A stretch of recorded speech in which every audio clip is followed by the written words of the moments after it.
And we're live. Hey, what's up, guys? This is T-Bone here. Welcome back to another episode of playing Gemstone Legends. Now, a little bit different background. Decided to give it a shot. Recently did some changes to my office, and that's why I haven't been able to come online for a while. But now I actually have a standing desk. So that's good. It helps me with my posture and also just, like working all day long sitting. This has been helpful.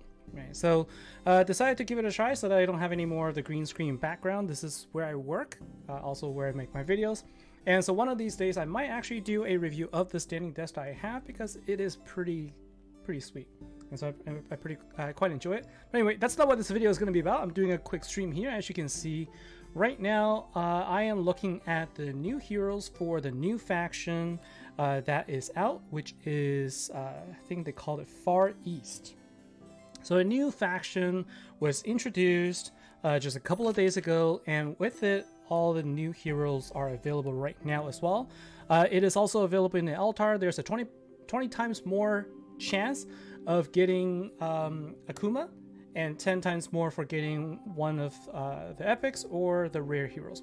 Now, it hasn't been an easy road for me getting these heroes, actually. Like, it took me a lot of tries, a lot of platinum scrolls and gold scrolls. I actually pulled 2 legendaries that were not Akuma, and so it was a little frustrating, but finally on the 3rd one I managed to get him. So now I can actually test him out, and as soon as I saw his stats and I saw his abilities, I thought he was going to be really cool to use, and so I wanted to try him out, and I'm going to show you where he's going to be super strong at.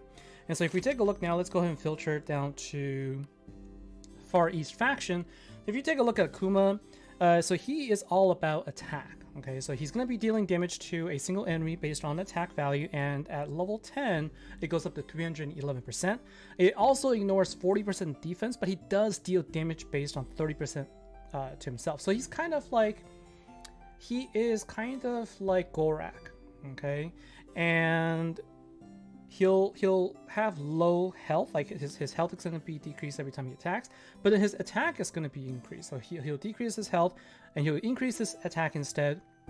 He does receive less damage the lower health he has, and he revives himself and then casts invincibility for 9 turns. That's a lot of turns, actually, for invincibility. In fact, he's one of those heroes where if you didn't have a lot of teammates with him, he'll last a long time, because when you have allies, every time your ally goes, that counts as a turn as well, so his invincibility will go down. But basically, like, if you take him out, he's still gonna come back. He's still gonna attack you. To me, he just kind of feels like, that epic, like, samurai boss that you fight at the end of an anime. Okay, and so that's why I really was interested and excited to get him. So we're gonna test him out, and I'm also going to talk about the rest of the faction, because I actually think that there's some heroes in here that I think are much stronger compared to some of the previous heroes we've seen to date, and including some of the common heroes which I think might be worth leveling up as well. So what we're going to do is we're just going to jump right in. We're going to go to Sacred Grove, where I normally do my farming. And what we're going to do is we're going to bring Premislav. He's a red hero. He's going to work really well here. And I'm actually going to put him last here. So I'm going to put in... let's see. Actually, what I could do is... let's just test him out now for now without anybody else. Okay, so if we put Akuma in, I don't actually have any... I don't have anything on him just yet. I'll talk about what you should equip on him, but I'm just going to show you what it's like when he attacks. All right, so we're just going to jump in. The best is to just have him by himself. Okay, so he is going to get attacked, and he is going to lose his health, and he's going to revive for 9 turns. All right, so he revives himself. Okay, he's invincible, so no matter what they do, they cannot kill him. It's going to take a little while, obviously, but because I don't have any increase to his attack or anything like that. His base attack is already pretty good, right? His base attack at level 1, level 50 at 5 stars is at 1192. And so what's going to happen here is he's just going to stay alive unless there is a skill that would actually, basically it would actually, cleanse or dispel. Right, so he's gonna last 9 turns like this on his own. Like, I'm not really going to go through all of this just to show you, like, him hitting anyone, but let's take a look and see how much damage he can deal. Okay, and so first of all, when he attacks, he is going to lose health, but he's invincible right now, so that's okay. He's not going to get impacted. He's not going to die.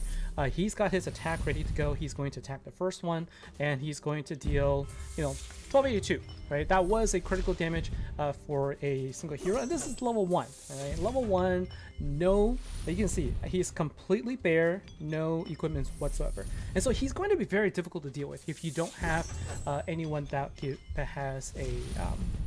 if you don't have anyone that has Dispel, he is going to cause you problems just because, especially if he has an ally that could tank the hits for him, right? Then what's going to happen is he's just going to continuously hit you, and then when you manage to get past the tank that taunts, he's still going to come back and he's still going to attack you. So he could be very useful in Guild Wars, and you can see whenever he kills an enemy, he heals himself, right? So like he's just really hard to kill. Right, so we're actually probably going to be able to manage to take out the waves here while I'm talking. The next things I'm going to cover are going to be some of the other heroes. I'm really excited about getting him. I think that he's going to be good to work with. There's some really good fire heroes in here as well that he'll have really good synergies with. And of course, you can see like for him, it's all about attack, because if you look at his ability here,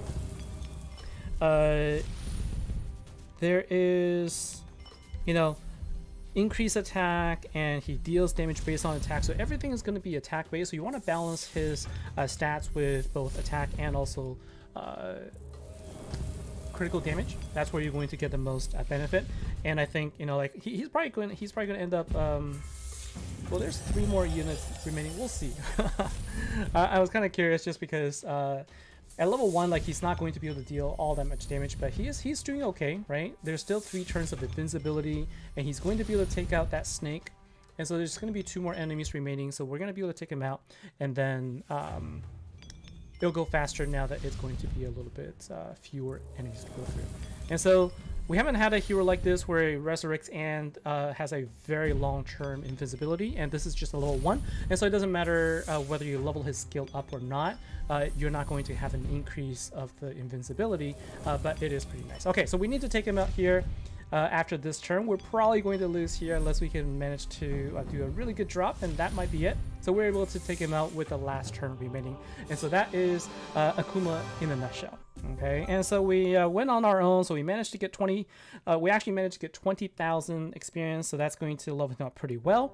And so if we take a look back here, he is now leveled up to 12 on his own. So you can literally just level him up on his own, throw him into a campaign, and you'll be able to level him up in no time. And then at level 15, obviously his attack is going to be even higher. And then if you throw if you throw any equipment on him, then it's just going to make your make the time much easier. So you don't need a farmer with him. He can farm himself. He can literally go and just farm on his own and take out enemies all by himself.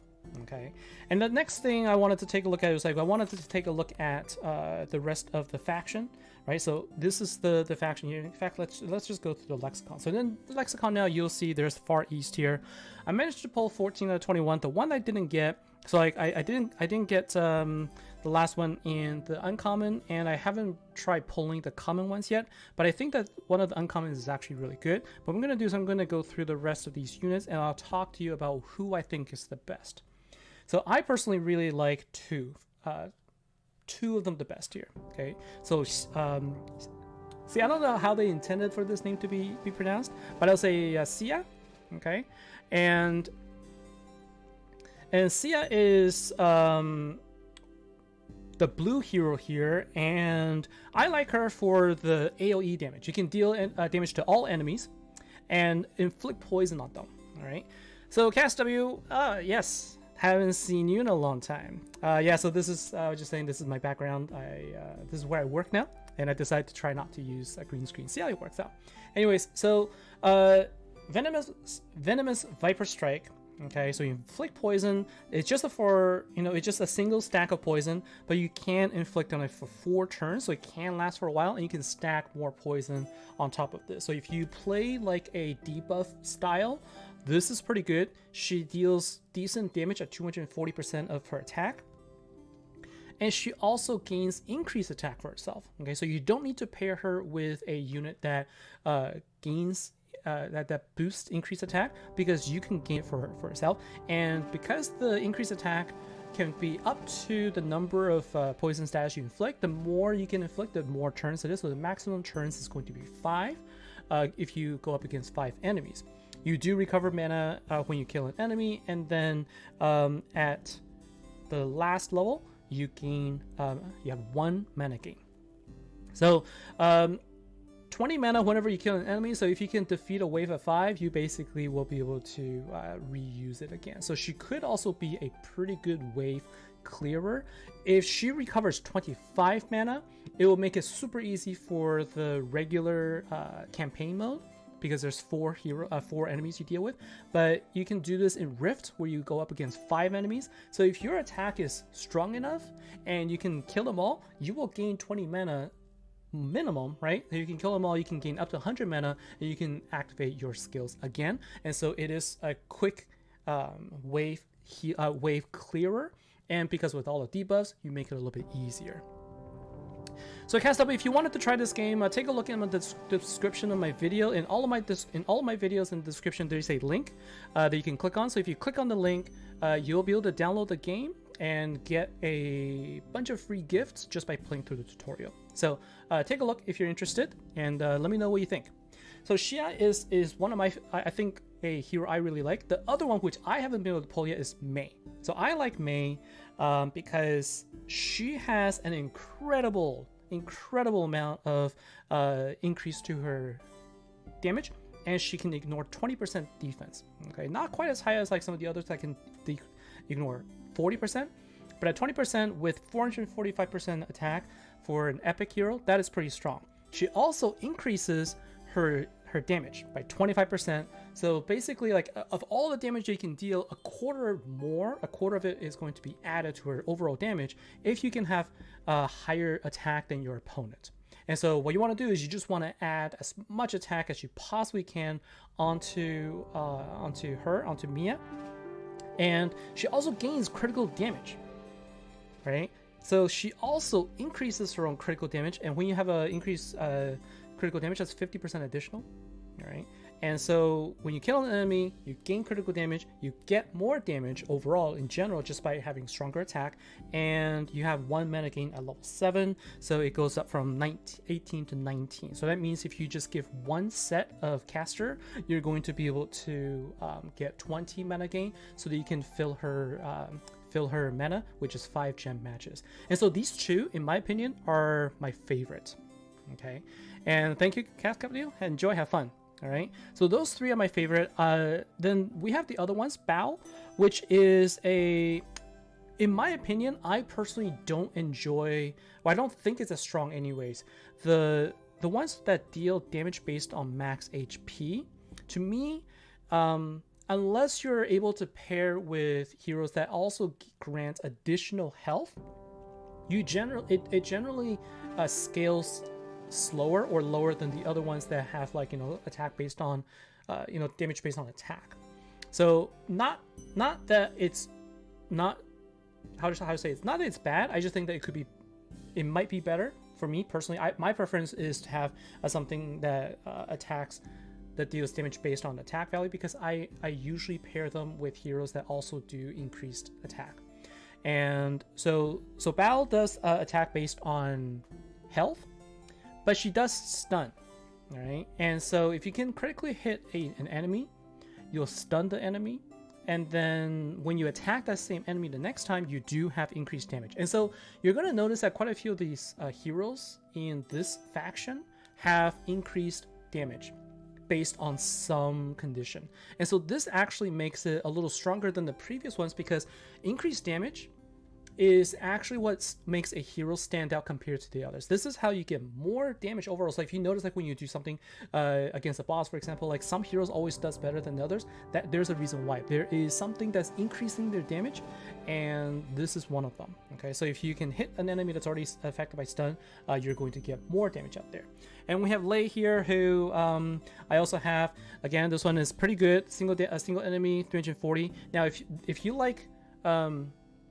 like debuffs, right? So this one does Boar Gesture and Mana Choke, which combined together means that they match less gems and they get less mana, so it's harder for them to get their skills off, and so you can really slow down somebody's attack with that.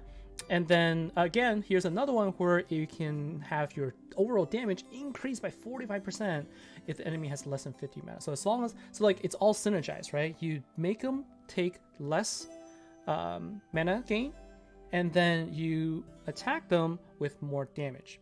Okay, and because you can match Gemstone 4 times, the mana gain is also increased. So this is also a pretty good hero, I think. Lei is also pretty good for a single damage dealer, but I still like Mei the best. And then you have Chun, who again has multiple, has a couple of debuffs here. 50% to gain to get bleed, you know, for 3 times, but then 100% chance to get bleed 2 times. All right, and again, this one is based on the health. Her passive ability, see it once more, if you can get more bleed on an enemy, deals 12% more damage. And so she will be really good if you pair up with, for example, who does really good bleed? Ursula or Jumoke. Okay, these are all bleed status heroes, for example. And so if you can, like, let's say you maximize 10 stacks of bleed against the enemy, you're going to deal 120 more damage against the enemy. So you're going to deal more than double whatever you can dish out. Okay, and so let's say you get a critical hit, you're doubling your original attack plus the so you're basically going to double whatever you have on this hit here. 43% of your current HP, you can double that, and then 120% more damage on top of that. Okay, and you could potentially even more than double if you get higher critical damage. So she's also really strong.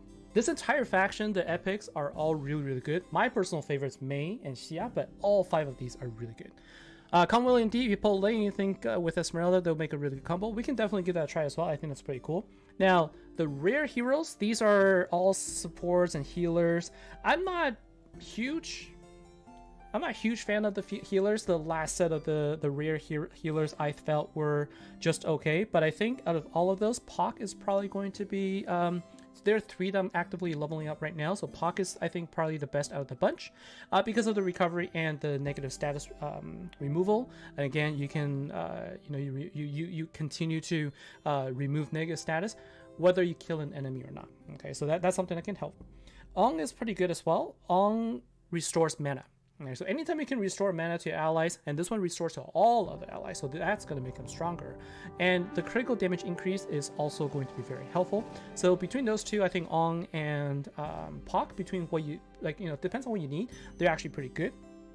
And then the third one that I'm actively leveling right now is Han. So Han is a healer, true healer, and Soul Replenish gives them +5 mana every turn. And then he removes negative from himself, and then he just makes himself he heals himself. I don't like Sip. Sip is probably the one I like the least because it's generally really hard for the healer to be the one to be last standing. And then yes, you can heal all other allies, but they just resurrect with 1 health. And unless you can really do well with like a taunting tank or something, I don't find that the Resurrect All is as useful. Maybe I'm just completely wrong here, but I just don't know how much I will use them. And then Yawn, actually Yawn is another really good one. I like this one because you get increased attack and you can get Boar King and Spell Shield for all of those. I actually think Yawn is the best, followed by Ong, then I think Pak, in that order. Okay, Sip to me is the worst. So Adrian, Zarkon, oh right, Zarkon also does bleed. So yes, there's a lot of heroes that can do bleeds, and that can really help. Chun do a really good damage because of all the bleed status. So I think like depending on the right synergy, you can do some really good, something really well. Now something I haven't done before is talk about uncommon heroes, and the one that I think I like the best, and I already got her to level to 3 stars so far. I'm going to actively level her is Bai. So Bai has also pretty good, skills right here. 415%, right, to deal damage to a single enemy, and you can inflict bleed. Again, you can pair her with Chun, and you got already yourself some bleed here, and for very, very cheap. This is an uncommon hero, super easy to level up, super easy to fully skill, 25,000 per skill upgrade, and she gets free increased critical damage. 30% right there, out the bat for an uncommon hero. That is amazing. Okay, so amazing for an uncommon hero to have 30% critical damage. You get +1 to your mana gain, so 2 sets of caster is going to give her a 20 mana gain for her attack. And so let's put all of these heroes to use. Let's take a look and see what they're like. Right, so let's go ahead and use these. So the thing is, I want to use my, because I haven't leveled them, they're just gonna die. But we can take a look, right? So see what we can do here. We got Akuma. If only I could. Sorry, I got Xia. Like, but I do I have Chun? I do have Chun. Like, we can just kind of put them all to use, just kind of see. Not gonna be able to use them all because I haven't put any.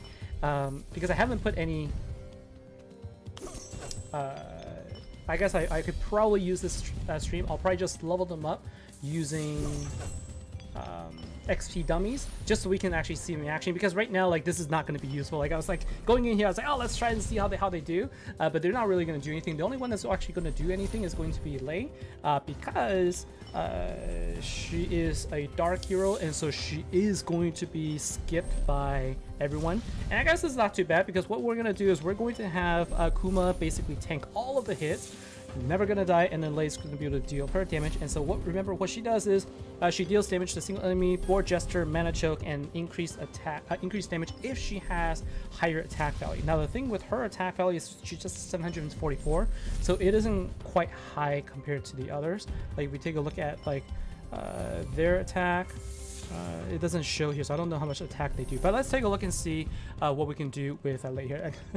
Unfortunately, she's not actually getting any dark gen matches. Okay, so what we're doing here is we're having Akuma basically tank all of the hits. So in essence, Akuma becomes your taunting tank. If you're up against like a blue enemies, they're always going to attack him. Right? They're always going to attack him, and he's just going to taunt, to basically tank all of the hits, and he's never going to die. It's pretty insane. So let's see. Runs. Nice break on the epic lady. Yeah, thank you. Like, I actually think that the epics this time around for this faction they're all really good. Right? I can't really find a single one that I think is not going to be useful. I think that what this is going to do is this is really going to open up our guild wars by quite a bit, right? Because now you're probably going to see one of these ladies in one of the towers. You're probably going to see one of the uncommons in the campfire. And well, it depends on where you go. Like, you know, the camps maybe like typically for us is the first 2 rows that matter the most. But I think that you're going to see some different synergies here. Like, you know, not with Akuma, but with, like, you know, the epics and with the rares. The rares not so much. Maybe except for Yang. I think you'll probably see Yang used a bit because of the increased attack. That's usually always very useful, right? And I was talking, and I don't know if I actually saw anything. So what I'm gonna do is let's go ahead and just remove some of these heroes for now. Let's go back and use Lei, and let's try one more time. I just want to see. Lei doesn't have a leader skill, so we're not really gaining anything here. But I figured I'd just kind of chat and sort of see this in action, because I want to focus on you know, what she does. I wanted to see what kind of damage she'll do. And you pull a lot of the rares. Yeah, because there's a 10 times chance, I opened so many gold scrolls, and so I almost managed to max out a lot of the rare heroes. I've already maxed out all the skills for Yang, and then the next one I'm going after is, I think, Pak. I think that's the other one. So commonly, you're also trying to get Yang and finally got him. So he's also going to be available in the store. You can also get these heroes in the store. Okay, so now we finally got her skill. So let's take a look at the skill in action, right? So she'll probably, I'm not sure if she'll kill Caleb with her attack, but what you should see, oh no, oh yeah, because the the shield's going to be gone. So let's take a look. So she is going to deal attack, but because she doesn't have high accuracy, you can see that it gets resisted. So in order to use Lei, because of her ability, she's mostly a debuffer. You need to consider accuracy. Okay, so we're going to go back and we're going to take a look at, like, you know, the we're going to take a look at the equipment, like what I would do for them, how you equip them, and, you know, what would be a good team synergy to use. For example, like if they're all leveled up, what would you do? Like, you can see right now, just like, man, this is just ridiculous. This is just so strong. Like, I don't really even need a farmer for campaign anymore, because Akuma is just going to do a great job for me, right? And so I'm going to be able to level him on his own, and it's going to be slow. Like, this is not a fast fast way to do it, but it's just fun, right? I think it's just kind of fun to do this. So what we can do is we can go to a light campaign team later, and then we can try out some of the other heroes, just to see if maybe they'll skip her as well, and then we can see her skills in action. I just haven't leveled her up enough, but what we can do is we can spend a little bit of time. Oh no, we took too long, and he died. So it was fun while it lasted. All right, so let's go ahead and give up, and let's take a look here. Still, you know, like, they earn 7,000 skill experience points. That's not too bad. And so I think the other one I thought was really going to be really good is going to be Chun. And if you could do this, all right, so let's go here, and so let's go to Plateau of Rust, and we're going to go ahead and put in, let's say we put in Zarkon. I wonder if Zarkon's simply just going to die, like, really quick, right? Maybe, because, like, if it doesn't work out, it doesn't work out, and then we can always just kind of test, you know, put on the equipment. All right, so this one is going to increase accuracy. I forget what Zarkon's ability, increase accuracy, that's in arena. So let's go ahead and do this. Let's take a look. So Zarkon is definitely going to be targeted, but he does go first. And so if he can survive, he is going to actively put bleed on everyone. And then we're going to have Chun dealing some attacks. So let's take a look. So he's going to stay alive. We're going to cast some bleed, right? So bleed is going to happen. And then, well, she didn't have her skill. She didn't match any light gems while she was attacking. And so we're actually going to be able to survive, and we're going to basically put more stacks of bleed on here, and then he's just simply going to kill the enemy here. So couldn't really showcase this this well, but her damage does increase, right? Her damage does increase for every bleed status. Okay, so if you use Archon, you get 3 stacks. That's 24 additional damage. Whatever output it is going to be, you get more out of that. And so she is going to be pretty good if you level her up. So she's just at level 10 right now. Like, I barely put anything in her right now, so her attack is really low. But I think really, you know, you're going to want to get her health really high, and you want to focus on her increased. You want her health really high, and then you want to put more critical damage. Okay, you'll put more critical damage on her so that she could deal more damage, and then when she gains additional damage output from her passive ability, it's really going to add up quite a bit. And so different heroes will have different things that you want to focus on, and so just pay attention to the skill level. But yeah, I really like Akuma here. To counter Akuma, it's pretty obvious, like, you'll want to get somebody that can dispel on your team. If you ever face up against Akuma, that is the #1 thing to do. 9 turns is going to be pretty difficult to deal with if he is super leveled up and can deal a ton of damage to your units. Okay? It's going to be really hard to deal with because you can't kill him, right? And so that is going to be the main counter. Another counter is to just, you know, make sure that you grab a taunting hero that he's going to be weak against, and that is going to be a blue one. A blue taunting hero like Karagon, for example, is going to be, I think, really good counter against Akuma because of the weakened attack.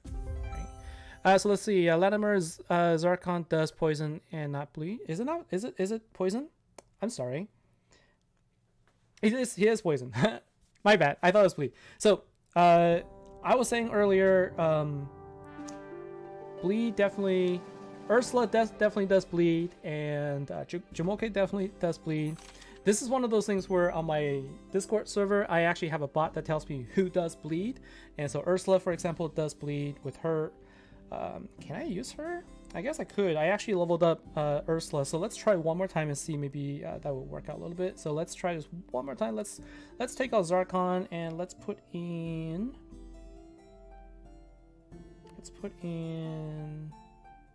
Ursula. I forget which one it is. I have one of them that's like focused on speed. I think it's this one. Okay, so let's go with this one, right? Let's just see how this works out. I totally showcased the wrong thing. My bad. All right, so let's see. So good. So Ursula is not going to get focused on, so she'll be able to continuously cast bleed. So let's go ahead and see this in action now. Unfortunately, not going to have any light gem matches.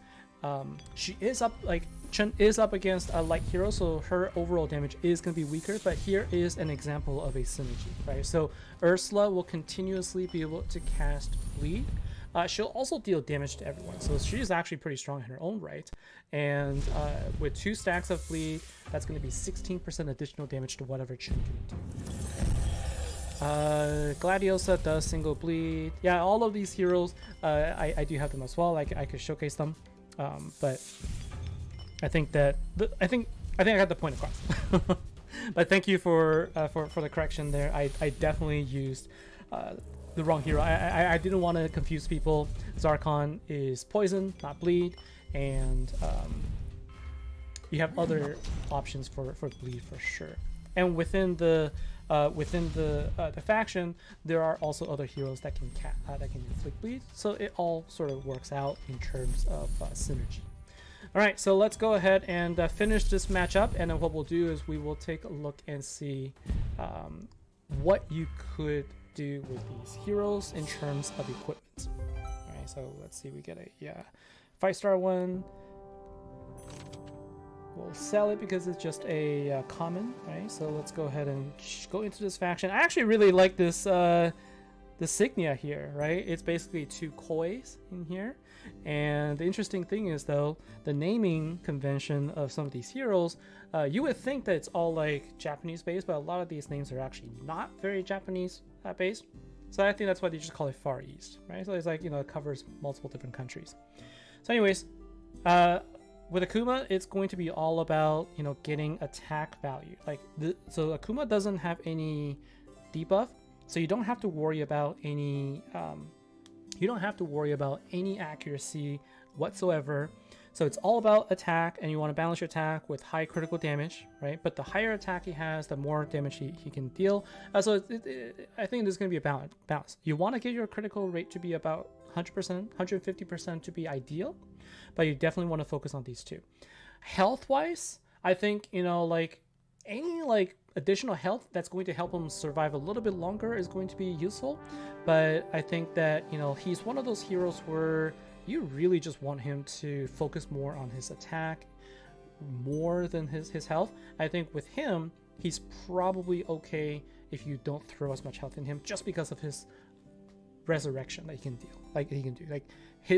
His own resurrection is going to make it really difficult for others, and also really helpful for you in your attacks. Bao is going to be all about Bao is going to be all about health also. And when you're doing health, if you want her to survive longer, then you want to have about like a 10-to-1 ratio between your health and defense, if you care, because that increases your effective defense the most. It's not the most optimal, but somewhere around there is an easy number to remember. But I think the higher health you can get, the more damage she can deal. She does ignore defense, and so that's going to be good. But you need to worry about accuracy. So in order to really equip her well, you need to worry about accuracy, and that usually sometimes means you need to do something like this. You sometimes want to do, one of these chest plates, one of these armors, right, that give you additional accuracy, because that's the best way to get us, to get the most accuracy out of your unit.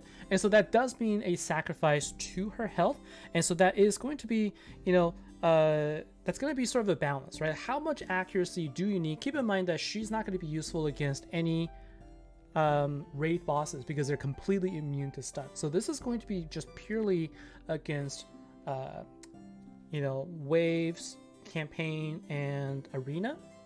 But I would say if you're going up against opponents, they're probably not going to have their resistance super high, and so I don't think you need to worry too much about accuracy. And so I wouldn't actually focus on putting. I wouldn't actually say put a armor with accuracy on it. I would just say instead look for things that have accuracy as a substatus, okay, and instead focus on things like, so you want to do something like this. You want to do like a health as your main stat. Okay, and then accuracy as a substat, but you also do want to make sure that you can do like critical damage, critical rate. All of those things are important. So that's Bao, and then Lei is going to be another one that has you want to worry about accuracy, but this time it's going to be attack versus accuracy. Again, Board Jester and Mana Choke though can work against raid boss, and so if you want to use Board Jester, you have to have high accuracy. Now the balance is going to be a little bit difficult. You're going to have a bit more of a difficult time getting the accuracy and high attack, so you're going to have to choose what you want to do with it. But her damage does increase by quite a bit, and so if you wanted to use this against a raid boss, then I would say don't worry about the accuracy as much. You just have to make sure you attack early, right? Because it's fairly often that the enemy is going to have less than 50% mana because they will usually use it up as soon as they get it. So this is probably my recommendation is to not worry about accuracy for her as much, but focus on her attack so you can gain more of her benefit. Okay, Sia is going to be, again, you want to inflict poison because when you inflict poison, you're going to gain increased attack. But if you can't, then again, this is the fine balance. Same thing with Bao here. It's just that with increased attack, you're going to increase your attack by 50%, and so that is going to be pretty strong. I think Chun, like I said. No, who was the one that was? She also is going to be very good at wave killing. Remember, you can clear waves if you can get her leveled up. I will have individual videos for all of these heroes later when I level them up, so I can show you how it works. But I think she's going to be really strong and really good. And then you've got Chun here, who I just showed. So for her, she is going to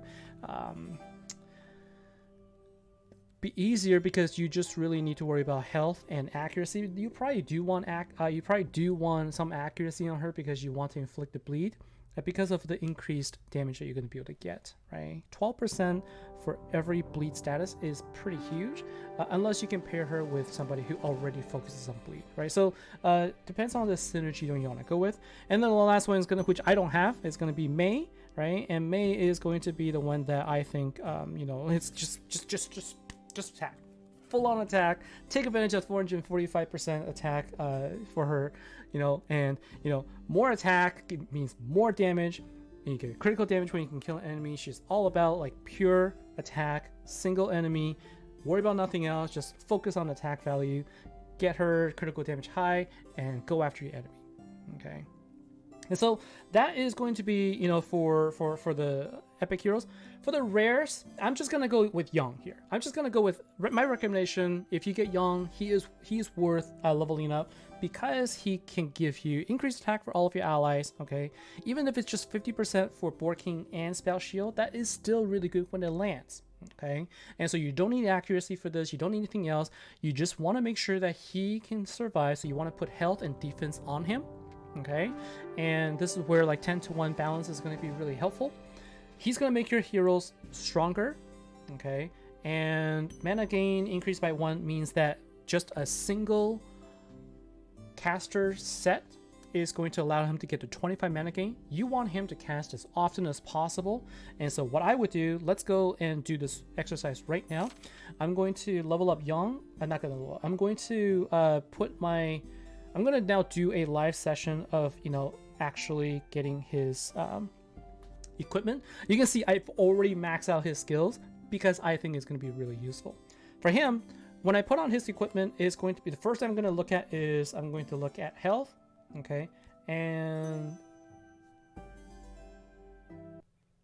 actually, the first thing I'm going to do is I'm going to take a look at the caster items, because generally I like to put the cast items on the front 3, meaning my weapon, my helmet, and my shield, because I generally don't get the best caster sets, and so I'm not gonna likely have like a health, like a 6-star health stat equipment in my back 3, which is gonna be my glove, my armor, and my boots.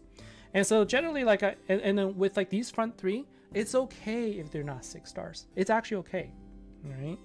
What you want is you're going to want more of the substats in there.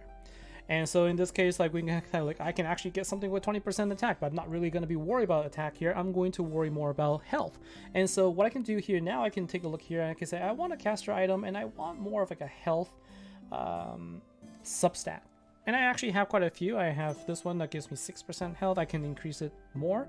This one has 6% health, and this is a 4-star, so I'm not going to worry about that. This one gives me 5% plus another 422. I think this one is going to be the best for me. I can get another 727 health. So let's go ahead and just for now, right? We can equip that. And then what I can do here is like, I can look at helmet. Helmet gives you additional health as well. And so what's the nice synergy here is to get health plus, additional HP percentage. You can see here, I only have 4% for those. So now I can sort of say, okay, if I don't have the health, do I have defense, right? Again, only 4 stars. And so, question is this better? Is it better for me to get a 5-star that doesn't give me any health boost or any, defense boost? Well, if you look at the upgrade possibility, right? A 5-star gives you 3,480 and a 4-star gives you 2,840. So you do lose out on 1,000 health. And so I would say if you can get, obviously you want higher stars, that would be better. But I just like, having some substats is going to help you here. This one has potential. I don't have anything here. I do have some with defense. Like you can see, this is like, this one's a little bit tougher because I didn't really level these up. So what I would have done, right? So like this one, it just has lower potential. And so, but what I could do is I could say, okay, sacrifice 1,000 potential health because I don't have anything that's better here. This one gives me, but you can see here, right? It gives me 2,132, but I'm only gaining a little over 100 by having the 5% here. I think it's still better to go with a higher one, and I can gain a little speed of it. So I'm going to go ahead and equip. That's out of the way. Now let's go ahead and take a look at what I want to do, and that is I'm going to now take a look at this one, and I'm going to say, okay, I want something with additional defense also. Okay, and so that is the wrong thing to look at. I want it to be a substat, right? And so I have a lot of options now. So these ones, they're all available for me. This one gives me that, and I can say, do I have something that can give me both health and defense, right? That would be even better. And so this one gives me 18% defense, 6% health. That's pretty good. This one can give, and like if I could probably go with like a guardian set or a life set. I don't have anything in the life set right now. And so actually what I'm going to do is I'm actually going to equip this because this is actually going to be better for me, I think, right? So I'm going to actually go ahead and so the 7%, 4%, no, 18%, 6%. I'll do this. Like I was thinking I could actually equip the equip this one for now, but I'll probably just switch it out for something else. But like here's just an example, all right? And then you kind of want to take a look and see where your health is. So what you do is just go back and you can sort of say, okay, right now we're right about that 10-to-1 ratio. Okay, so if you look at the health, 6,500, my defense is 638. So balancing that health and defense ratio is going to help your hero survive the longest. Like if you take the same amount hit for a hero that has just health and a hero that has just defense, the one that has a 10-to-1 ratio, somewhere around there, is going to survive longer because of the effective defense and health he's going to have. So let's go ahead and take a look at the health here. So I have something here, 6 stars. I also gain 12% defense. That's pretty good. And then we can move on to my armor. I don't have anything that is in the Guardian set. And here I have something in the Guardian set, but that is a 5-star, And so what I could do is I could say, oh, let's just focus on 6 stars for now. Let's take a look and see here. And I don't see a guardian set, so let's take a look here. I do have a guardian set here. I have defense and I have a possibility for health. So let's take a look and see how if I can get health there. So it's good. We get a 15% health here. So we're going to gain some additional defense here just by putting these two. Now I can say, let's go ahead and now focus on putting health just for my...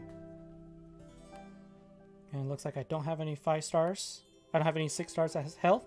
And so this is where, okay, I have to kind of think, right? So my balance here is I don't have a 6-star health armor. Is that going to be okay? If I put this one here, now the question is like, is it okay for me to sacrifice my 15% defense? And we can take a look, and what we can do is we can now take a look and see 6 stars, and we want health instead, right? So I don't have anything that is already leveled, and this one doesn't give me additional defense here. My health is going to increase quite a bit. My defense will just drop by, like this one, my defense will just drop by 96. And so I think I'm actually going to be better off. Like right now, this is a pretty good ratio here, but I think I could actually switch this out right here for a health equipment. And I think I'll be okay also. So like, you know, just kind of play around a little bit, but this unit right here, right now, is actually going to do pretty well. Okay. So anyways, this is going to be, you know, this is probably what I'm going to do for this video. I'll try one more time. I just want to see what will happen here if I were to bring in my Young, who is now just, I've just equipped him, right? And so let's take a look. But he's just 1 star. He just 3-star level 1, right? And okay, let's do this because we're up against blue. They're probably going to attack him anyway. No, they're not, because they're going to attack Akuma right away. So that's perfect, right? So let's take a look and see. What we're going to do is we're going to use Young to actually buff Akuma. Okay, so this is actually kind of interesting. Like, even though he's only level 1, they're not actually attacking him. So we're going to be able to see him in action right now. And so this is going to be the last segment of this video. I will be doing a much more in-depth video for each of these afterwards, and stay tuned for this. Okay. Now the only thing is, Young is not actually matching any blue gem. He hasn't actually matched any blue gem so far, so I can't actually take advantage of seeing his skill in action. So let's do this, right? Let's see if we can make this happen, because when he's doing the auto fights, he's basically missing a lot, right? All right, so what we're gonna do is we're going to go ahead and do 1, 2, 3, right? And remember, because I gave him a caster set, all he needed was 4 gems to match, right? So let's go ahead and do a boost here. So he got Boar King and he got increased attack. So then we can see now his attack has increased up to, you know, 1730, because it's 50% more, and he has Boar King. So Boar King gives him an additional gem match. So now he can match gems 4 times. We're gonna go back to well, actually the next turn he'll be able to do 4 turns, because you have to start his turn with Boar King. So you'll see he'll be able to do gem match 4 times. But he did get his increased attack, okay? And there's another 50% that he could give also spell shield. So we didn't get that, but maybe the next time he activates a skill, he'll be able to get it. So now Akuma's going to have Akuma's also going to have Boar King, right? So he was able to he's going to be able to match 4 times instead of 3, and then you can see that Young actually actively helped Akuma out in this case by giving him a nice little boost. All right, so Akuma's going to die here after this, because he only has one more turn of invisibility remaining, so he is going to die here. But I hopefully that sort of showcased what Young is all about. Right? So he is a pretty good buffer for the rest of your teams, especially if you play a attack focused style. So that's my preference anyway. Let me know what you think. That's gonna be it for me for today, guys. This is gonna be the last video, not last video. This is gonna be the last part of this video. I'll be doing, I'll be doing an in-depth guide on all the heroes for this faction over the next several episodes. So if you have any questions, feel free to let me know. Let me know what you think, and that's gonna be it for